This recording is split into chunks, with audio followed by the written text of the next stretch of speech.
क्या कभी किसी ने आपको इतना परेशान किया कि आखिरकार आपने उन्हीं के शब्दों को उनके खिलाफ इस्तेमाल किया? मेरे साथ भी यही हुआ जब मेरे गंदे रूममेट्स ने कहा, हमारा सामान वहीं छोड़ दो जहां है।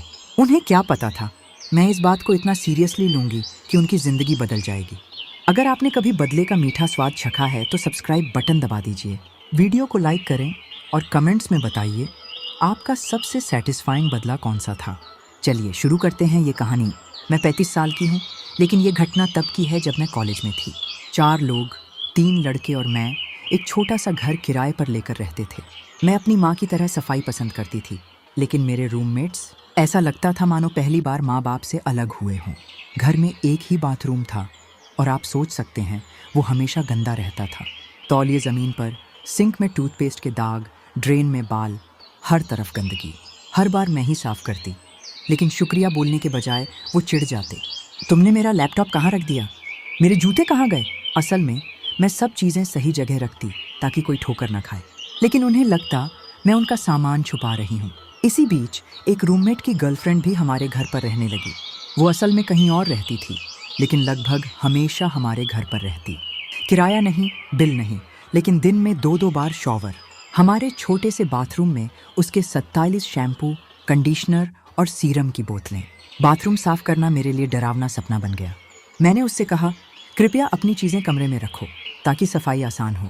उसने अनसुना कर दिया। आखिरकार फैसला आया, हमारा सामान वहीं छोड़ दो जहाँ है। मैंने सोचा, ठीक है, अगर यही चाहते हो तो यही मिलेगा। पहला बार जब मैंने बाथरूम साफ किया तो उसकी चीज़ों को नहीं हटाया। मैंने सीधे उन पर स्क्रबिंग बबल्स स्प्रे कर दिया। शैम्पू बार पिघल गया, बोतलें चिपचिपी और फिसलन भरी हो गईं। वो चिल्लाई, मेरे महंगे प्रोडक्ट्स ख़राब हो गए। मैंने मासूमियत से कहा, अरे तुमने ही तो कहा था चीज़ें वहीं छोड़ो। दूसरा बार, एक दिन रूममेट का लैपटॉप लिविंग रूम में प्लग इन था, वायर बीच रास्ते में। मैं ठोकर खाकर गिर पड़ी, वायर निकल गई, लैपटॉप बंद हो गया। वो बोला, तुमने हटाया क्यों नहीं? मैंने कंधे उचकाते हुए कहा, तुमने कहा था वहीं छोड़ो। मेरा पसंदीदा बदला? उन्होंने लिविंग रूम के कालीन पर जूते फैला रखे थे। मुझे वैक्यूम करना था। मैंने जूते नहीं हटाए, कालीन रोल कर दिया, जूते अंदर फंसा दिए और बाकी घर वैक्यूम किया। वो आए, हमारे जूते कहाँ हैं? मैंने कहा, वहीं जहाँ तुमने छोड़े थे। वो आधे घंटे तक पागलों की तरह ढूंढते रहे। आखिर में जब मैंने कालीन वापस खोला, जूते अंदर से निकले। वो चिल्लाए, तुम पागल हो। लेकिन उसके बाद बाथरूम साफ, बोतलें गायब, जूते अलमारी में, लैपटॉप सही जगह। मेरा बदला पूरा हुआ। मैंने उन्हें उनके शब्दों का मतलब सिखा दिया। उनका रवैया बदल गया, सफाई आसान हो गई और मैं हर बार उनके चेहरे के भाव देखकर मन ही मन मुस्कुराती रही, क्योंकि ये बदला छोटा था लेकिन मीठा। कभी कभी लोगों को सबक सिखाने के लिए बड़े कदम नहीं, बस उनके ही शब्दों का इस्तेमाल काफ़ी होता है।